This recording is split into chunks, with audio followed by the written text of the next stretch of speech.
Next हम बात करने वाले हैं ऐसे ही एक बहुत ही इंपॉर्टेंट कैरेक्टरिस्टिक की, इसका नाम है reproduction. What is reproduction? Okay, in multicellular organisms reproduction refers to production of progeny. Progeny का मतलब है औलाद, संतान, similar to those of parents, parents के जैसा ही। मतलब अगर आम का फल बीज लगाया तो आम का पेड़ होगा, बबूल का बीज लगाया तो बबूल का पेड़ होगा, कुत्ते का बच्चा कुत्ते के जैसा होगा, शेर का बच्चा शेर के जैसा होगा। तो मल्टी सेलुलर ऑर्गेनिजम्स में रिप्रोडक्शन का मतलब है अपने जैसा ही कोई संतान प्रोड्यूस करना। ओके, लेकिन यूनिसेलुलर ऑर्गेनिजम्स में हम ये समझ चुके हैं कि उनमें रिप्रोडक्शन का मतलब है सेल डिवीजन। उनका अगर सेल डिवाइड होगा तो सिंपली उनमें रिप्रोडक्शन हो गया, समझो। तो ये बात भी हमें अच्छे से क्लियर हो गई है कि मल्टी सेलुलर ऑर्गेनिजम्स में रिप्रोडक्शन का क्या मतलब है और यूनिसेलुलर ऑर्गेनिजम्स में रिप्रोडक्शन का क्या मतलब है। अब रिप्रोडक्शन अलग अलग तरीके से हो सकता है, लेकिन दो मेजर तरीके हैं, टू डिफरेंट वेज और two major ways you can say, asexual reproduction और सेक्सुअल रिप्रोडक्शन। इन दोनों के बारे में हम डिटेल से तब डिस्कस करेंगे जब हम रिप्रोडक्शन पढ़ रहे हो स्पेसिफिकली, ठीक है। यहां पे मैं बस कुछ एग्जांपल डिस्कस करके इसको क्लोज करूंगा, बाकी नेक्स्ट चैप्टर में या जब भी रिप्रोडक्शन का चैप्टर पढ़ा जाएगा तब वहां डिस्कस किया जाएगा। तो कुछ एग्जांपल्स हैं एसेक्सुअल रिप्रोडक्शन के, जैसे बडिंग इन हाइड्रा। ये देखो, ये हाइड्रा है, इसमें साइड से यहां बड डेवलप हो गया, ये बड बड़ा हुआ और बड़ा हुआ, और जब इतना बड़ा हो गया कि अकेले जिंदा रह सकता है तो कट के बाहर निकल गया। तो देखो, इस हाइड्रा से इसी के जैसा एक और हाइड्रा प्रोड्यूस हो गया। तो ये एक तरह का रिप्रोडक्शन है और ये एक एसेक्सुअल रिप्रोडक्शन है। वैसे ही प्लैनेरिया को अगर तुम तीन भाग में काट दो, ये एक भाग में काटा, ये दूसरा भाग काटा, ये तीसरा भाग काटा, तो ये वाला भाग भी बड़ा होकर एक और प्लैनेरिया बन गया। ये ऊपर वाला सर भी जो है कटा हुआ है वो भी बड़ा होकर एक और प्लैनेरिया बन गया, और ये पूंछ जो छोटी सी ये भी बड़ी होकर एक और प्लैनेरिया बन गई। तो यहां भी देखो, एक प्लैनेरिया से हमें तीन तीन मिल गया, एक दो तीन प्लैनेरिया मिल गया, तो ये भी रिप्रोडक्शन है। ओके, ये एसेक्सुअल रिप्रोडक्शन है। सेक्सुअल रिप्रोडक्शन हम कब बोलेंगे? जब ऐसा फर्टिलाइजेशन हो रहा हो। इसमें देखो, ये स्पर्म है और ये ओवम है। स्पर्म और ओवम आपस में आके फ्यूज हो रहे हैं, इसको हम बोलते हैं फर्टिलाइजेशन। इसके बारे में डिटेल से बाद में समझेंगे। सो sexual reproduction occurs through fusion of gametes. इस स्पर्म और ओवम को हम गैमीट भी कहते हैं और इस प्रोसेस को हम फर्टिलाइजेशन कहते हैं। तो मोड्स ऑफ रिप्रोडक्शन क्या है? सेक्सुअल भी हो सकता है, एसेक्सुअल भी हो सकता है। एसेक्सुअल का कुछ एग्जांपल देखा है हमने, सारे एग्जांपल्स नहीं देखे हैं। एक एग्जांपल बडिंग देखा है जो हाइड्रा में हो रहा है, एक रीजनरेशन देखा है जो प्लैनेरिया में हो रहा है, और जो सेक्सुअल रिप्रोडक्शन है उसका मेन इवेंट है फ्यूजन ऑफ गैमीट्स, जिसको हम फर्टिलाइजेशन कहते हैं। अब all living organisms do not reproduce. Reproduction ऐसा नहीं कि सभी लिविंग ऑर्गेनिजम्स में होता ही है। तो आखिर कौन ऐसे ऐसे लिविंग ऑर्गेनिज्म हैं जिसमें आपको रिप्रोडक्शन नहीं देखने को मिलेगा? पहला एग्जांपल तो हो गया इनफर्टाइल ह्यूमन कपल। बहुत सारे ऐसे कपल्स हैं जिनको बच्चा नहीं होता। तो क्या वो लिविंग नहीं है? वो लिविंग है, लेकिन वो रिप्रोडक्शन नहीं कर सकते। जैसे स्टेराइल वर्कर बीज, एक मधुमक्खी के छत्ते में जो अधिकतर मधुमक्खियां होती हैं वो स्टेराइल होती हैं और वो वर्कर बीज होती हैं, मतलब वो अपनी संतानें नहीं पैदा कर सकती, दे कैन नॉट हैव प्रोजेनियस।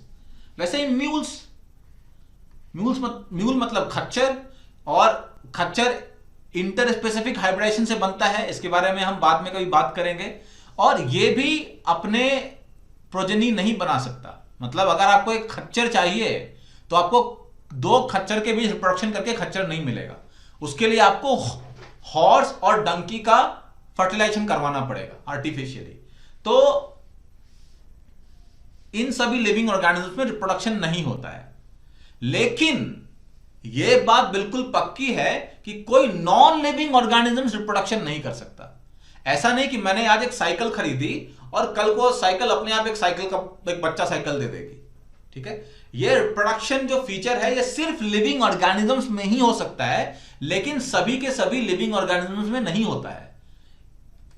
इसका मतलब reproduction is not a defining feature. Again, it is not a defining feature. क्यों नहीं है? क्योंकि रिप्रोडक्शन किसी भी नॉन लिविंग ऑर्गेनिजम्स में नहीं है, तो ये बात तो फुलफिल हो रही है, लेकिन it is not present in all living organisms. हमारा जो डिफाइनिंग फीचर होना चाहिए उसका पहला क्राइटेरिया यही है कि वो सभी के सभी लिविंग ऑर्गेनिजम्स में प्रेजेंट होना चाहिए। So it is not present in any non living thing, that is true, but यहां पे दिक्कत है, there are many living beings that do not reproduce. अब एक ऐसे कैरेक्टरिस्टिक की बात करते हैं जिसके बारे में आपने पहले ज्यादा सुना नहीं होगा, और यह है मेटाबॉलिज्म। जो लिविंग बीइंग्स हैं उनकी बॉडी केमिकल्स से बनी हुई है, स्पेशल तरह के केमिकल से बनी हुई है जिनको हम बोलते हैं biomolecules. Okay, now these biomolecules participate in thousands of chemical reactions। हजारों हजार केमिकल रिएक्शंस होते रहते हैं हमारे बॉडी के अंदर। एक बायोमोलिक्यूल दूसरे बायोमोलिक्यूल में कन्वर्ट हो रहा होता है, एक बायोमोलिक्यूल टूटकर बहुत सारे बायोमोलिक्यूल्स बना रहा होता है, बहुत सारे बायोमोलिक्यूल जुड़कर एक नया बायोमोलिक्यूल बड़ा सा बना रहे होते हैं। तो ऐसे ऐसे थाउजेंड्स ऑफ केमिकल रिएक्शन हमारे बॉडी में होते रहते हैं, जिसके बारे में हम पढ़ेंगे आगे बायोलॉजी में। Okay, sum total of all chemical reactions taking place inside a living organism is called metabolism. तो वैसे सारे के सारे केमिकल रिएक्शंस को मिलाकर हम बोलते हैं कि मेटाबॉलिज्म है। ओके, क्लियर हो गया? Metabolism is present only in living organisms. ये नॉन लिविंग ऑर्गेनिजम्स में आपको नहीं देखने को मिलेगा। उनके अंदर में ऐसा नहीं कि हजारों हजार केमिकल रिएक्शन चल रहे हैं, उनका कॉम्पोजिशन मोर और लेस फिक्स्ड रहता है। Okay, so metabolism is present in all living organisms. सभी के सभी लिविंग ऑर्गेनिजम्स में प्रेजेंट है और किसी भी नॉन लिविंग ऑर्गेनिज्म में प्रेजेंट नहीं है। ओके, आप मेरा इशारा समझ रहे होंगे, लेकिन उससे पहले एक बात, ये कि जो मेटाबॉलिक रिएक्शन है ना, मान लो एक रिएक्शन ले लिया, glucose is converted to fructose. ये रिएक्शन हमारे बॉडी के अंदर होता है। इस रिएक्शन को हम टेस्ट ट्यूब में भी करा सकते हैं। तो टेस्ट ट्यूब में जो रिएक्शन हो रहा है, मेटाबॉलिक रिएक्शन, वो एक लिविंग रिएक्शन है, लेकिन the test tube can not be called a living being.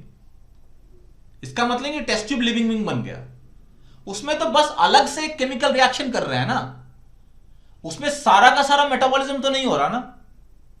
Living beings में पूरा का पूरा किसी भी एक, कोई ऐसा नहीं कि एक ही रिएक्शन हो रहा है, बहुत सारे रिएक्शंस हो रहे हैं लिविंग बीइंग के अंदर और सब एक दूसरे से लिंक्ड हैं। ओके, तो टेस्ट ट्यूब के अगर कोई अलग से रिएक्शन हम परफॉर्म करा रहे हैं तो वो रिएक्शन तो लिविंग रिएक्शन कहलाएगा, लेकिन उसका मतलब ये नहीं कि टेस्ट ट्यूब लिविंग बीइंग बन जाएगा।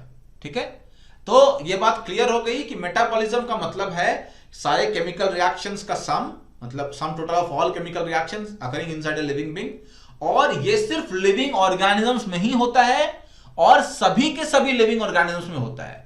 इसका मतलब आप मेरा इशारा समझ रहे हैं, metabolism is a defining feature. अब तक सोच रहे होगे कि यार सब तो नॉन डिफाइनिंग है, नॉट डिफाइनिंग है, तो डिफाइनिंग फीचर कब आएगा? लो, आ गया आपका पहला डिफाइनिंग फीचर, वो है मेटाबॉलिज्म। बहुत सिंपल सी बात है, इस चैप्टर के स्टार्टिंग में बहुत सिंपल सी बात कही है, लेकिन कभी कभी लोग इसमें कंफ्यूज हो जाते हैं और रॉन्ग आंसर मार्क कर देते हैं। ओके, जैसे बहुत सारे लोग ग्रोथ को डिफाइनिंग फीचर मान के आंसर मार्क कर देते हैं, बहुत सारे लोग रिप्रोडक्शन को डिफाइनिंग फीचर मान के आंसर मार्क कर देते हैं, क्योंकि उन्होंने इसको डीपली स्टडी नहीं किया हुआ होता है। तो ये बहुत ही सिंपल सा टॉपिक है, लेकिन फिर भी it needs little bit of understanding. Okay, तो यहां हमें मिल गया हमारा पहला defining feature. Next, cellular organisation. Metabolism जो है, मैंने बताया कि किसी टेस्ट ट्यूब में नहीं हो सकता। मेटाबॉलिज्म सिर्फ और सिर्फ एक सेल के अंदर ही हो सकता है। It can occur only inside a cell. इसका मतलब जो भी लिविंग ऑर्गेनिज्म है, they are made up of cell. बिना सेल के कोई लिविंग ऑर्गेनिज्म नहीं हो सकता। मतलब सारे के सारे लिविंग ऑर्गेनिज्म सेल से बने हुए हैं और नॉन लिविंग ऑर्गेनिज्म सेल से नहीं बने हुए हैं, है ना। अगर वो सेल से बने हुए तो मरे हुए सेल से बने हुए हैं, ठीक है ना। They are not living cells. So living organisms are made up of cells, and because it is a property which is present in all living organisms, ये सभी के सभी में प्रेजेंट है, और किसी भी नॉन लिविंग ऑर्गेनिज्म में प्रेजेंट नहीं है। अगर सेल है तो उसको लिविंग बोलना पड़ेगा, इसका मतलब it is also a defining feature. तो सेलुलर ऑर्गेनाइजेशन भी हमारा एक और डिफाइनिंग फीचर हो गया, हमें 2 डिफाइनिंग फीचर मिल चुके हैं।